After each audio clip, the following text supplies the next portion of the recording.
नमस्कार, स्वागत है आपका एबीपी लाइव में। इस वक्त मौजूद हैं हम जिला अलीगढ़ के खैर विधानसभा में। खैर विधानसभा में अनूप वाल्मीकि यहाँ से विधायक रहे, राजस्व मंत्री रहे, लेकिन सांसदी का टिकट मिलने के बाद लोकसभा हाथरस से वो सांसद चुने गए हैं।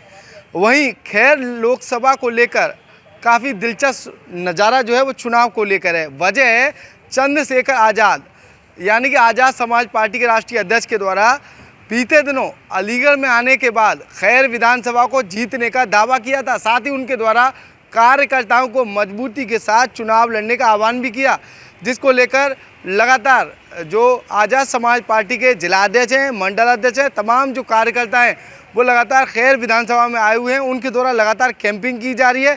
क्या कुछ तैयारियां हैं, उन सारी बातों को जानेंगे। सबसे पहले मंडल अध्यक्ष अलीगढ़ से बातचीत करेंगे। क्या नाम है आपका? मेरा नाम गुफरान नूर है, मंडल अध्यक्ष अलीगढ़। क्या किस तरीके की तैयारी वगैरह है खैर विधानसभा में? खैर विधानसभा में उपचुनाव होने जा रहा है। उस पर हम लोग कल माननीय प्रदेश अध्यक्ष जी ने कार्यकर्ता सम्मेलन किया था ज्योति फार्म में, और उस संगठन बनाने के पर्पज से, जैसे कि बूथ वाइज कमेटी हो या मतलब हर घर घर तक पहुंचना है हम लोगों को।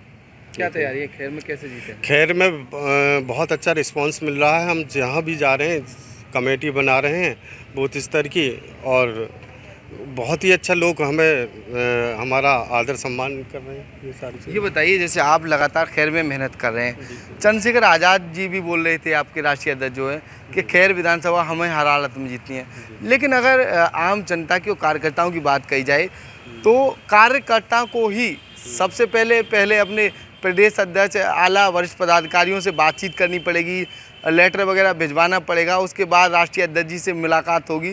तो इन सारी चीज़ों के बाद क्या ऐसे कार्यकर्ता बने रहेंगे फिर आपके साथ? देखिए, कार्यकर्ताओं में जोश बहुत है। आपने कल आप देखा होता तो बहुत ही अच्छा, करीबन हज़ारों की संख्या में कार्यकर्ता हमारे उसमें ज्योति फार्म पे थे। प्रदेश अध्यक्ष माननीय हमारे प्रदेश अध्यक्ष जी और राष्ट्रीय कार्यकारिणी के चौधरी महेंद्र सिंह जी थे, दोनों थे। उन्होंने मतलब एक ऊर्जा के तौर पर जो उनका एक्सपीरियंस रहा है उसे खैर विधानसभा के कार्यकर्ताओं को उस बांटा। और मैं कहना चाहता हूं कि हम जो खैर के अंदर देख रहे हैं, एक जज्बा देख रहे हैं यूथ के अंदर, हर नौजवान के अंदर, क्योंकि वो हमारी पार्टी में आने के लिए बेचैन है। हम जहाँ जहाँ जा रहे हैं वो हमसे जुड़ता जा रहा है, वो संगठन में शामिल हो रहा है, कार्यकर्ता बन रहा है, वोटर बन रहा है, हर तरीके का। ये लगा लीजिए, कोई सा भी तबका हो। आप कहते हैं समीकरण क्या है? समीकरण कुछ नहीं, हमारे समीकरण ये है कि हर जाति में, हर धर्म में, हर बिरादर में, हर किसी के यहाँ हमारा वोट है। हर कोई वोट देने के लिए तैयार है माननीय चंद्रशेखर आज़ाद जी को। इंशाअल्लाह उत्तर प्रदेश के अंदर ये 10 सीटें हैं जो हम देने वाले हैं जीत कर। उत्तर प्रदेश में 10 सीटों पर चुनाव होना है और 10 सीटों पर भीम आर्मी चुनाव लड़ेगी। बिल्कुल, हमारे माननीय राष्ट्रीय अध्यक्ष जी ने ऐलान कर चुके हैं कि 10 सीटों पर चुनाव होगा और 10 पे लड़ा जाएगा। आप देखिएगा, इंशाअल्लाह जीत कर हम जल्दी से जल्दी 2027 की तैयारी में जुट जाएंगे। ये बताइए, जिस तरह से आप बता रहे हैं सीट जीतेंगे, क्या लग रहा है लगातार जो है चंद्रशेखर आज़ाद का जब कद बढ़ा, उनके द्वारा सांसदी जीती गई, तो उसके बाद अचानक जो आकाश आनंद हैं, जो बहन कुमारी मायावती जी के द्वारा उन्हें हटा दिया गया था, लेकिन एक बार फिर उनकी वापसी हुई है, तो इसका प्रभाव जो है चंद्रशेखर आज़ाद यानी कि आपके राष्ट्रीय अध्यक्ष पर कितना पड़ेगा? क्योंकि जो बहुजन का जो वोट है वो कहीं ना कहीं आकाश आनंद के आने के बाद जो है थोड़ा सा बदल सा गया था, लेकिन जब आकाश आनंद हट गए तो युवा वोटर उनसे खिसक गया था, लेकिन अब दोबारा वापसी हुई है, तो क्या चंद्रशेखर आज़ाद पर इसका असर पड़ेगा? देखिए, हमारे जो नेता हैं, राष्ट्रीय नेता माननीय चंद्रशेखर जी, वो ज़मीन से जुड़े हुए हैं और ज़मीन से ऊपर तक गए हैं।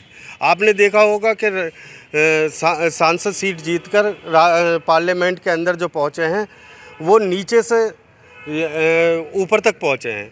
ऐसा नहीं है कि एयर कंडीशनों से निकल के रोड पे पहुँचे। वो नेता नहीं पहुँच सकते जो एयर कंडीशन में सोते हैं और वो ज़मीन पर काम नहीं करते। अब आपने देखा होगा अलीगढ़ के अंदर 2 हत्याएँ हुई हैं जाटो समाज की। दोनों में माननीय चंद्रशेखर जी आए हैं और धरना प्रदर्शन किया। और अभी आपने देखा होगा मेरठ में धौलडी गांव में 2 लड़कों को मारा गया मुस्लिम समाज के, तो वहाँ भी पहुँचे। तो कहने का मतलब ये है, अभी अलीगढ़ में एक रंगरेज नाम का लड़का जो और औरंगजेब नाम का लड़का जो मॉब लिंचिंग हुई है उसकी, उन्होंने ट्वीट किया है, वो आएंगे इसमें भी। लेकिन मैं ये कहना चाहता हूँ कि ऐसा नेता मतलब हिंदुस्तान के अंदर मुझे बता दीजिए जो हर समस्या का समाधान करने वहाँ उसके घर तक जा रहा हो।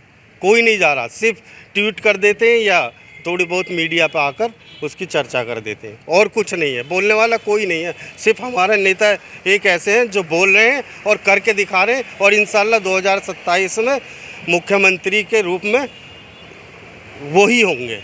ये बताइए, आप पहले बहुजन समाज पार्टी से आपके द्वारा टिकट मांगी गई, टिकट आपको मिली, टिकट के बाद जो आपके द्वारा बहुजन समाज पार्टी जब हटी तो आपने वो पार्टी छोड़ दी, अब आप इस पार्टी में, तो क्या नज़रिया है बहुजन का जो वोट है वो बहुजन समाज पार्टी को यानी कि बसपा को मिलेगा या चंद्रशेखर आज़ाद को? देखिए, बहुत तेज़ी से समीकरण बदल रहे हैं। मुस्लिम हो या दलित समाज बहुत तेज़ी से चंद्रशेखर आज़ाद की तरफ उनकी तरफ भाग रहा है वोट। और आप देखिएगा इंशाल्लाह इन 10 सीटों पर आपको रिजल्ट का पता चल जाएगा, क्या समीकरण है, कितनी सीटें हम लोग जीते, आपको इसी में पता चल जाएगा। 2027 तो बहुत दूर की बात है। जी बिल्कुल। उपचुनाव में कहीं ना कहीं जो आज़ाद समाज पार्टी है क्या रुख रखती है? आप जिलाध्यक्ष हैं तो क्या कहेंगे, अलीगढ़ में खैर विधानसभा में उपचुनाव होने वाले, लगातार आप तैयारी कर रहे हैं, आज भी आए हुए, तो क्या लग रहा है, क्या मनोबल बढ़ रहा है पार्टी के पदाधिकारियों का?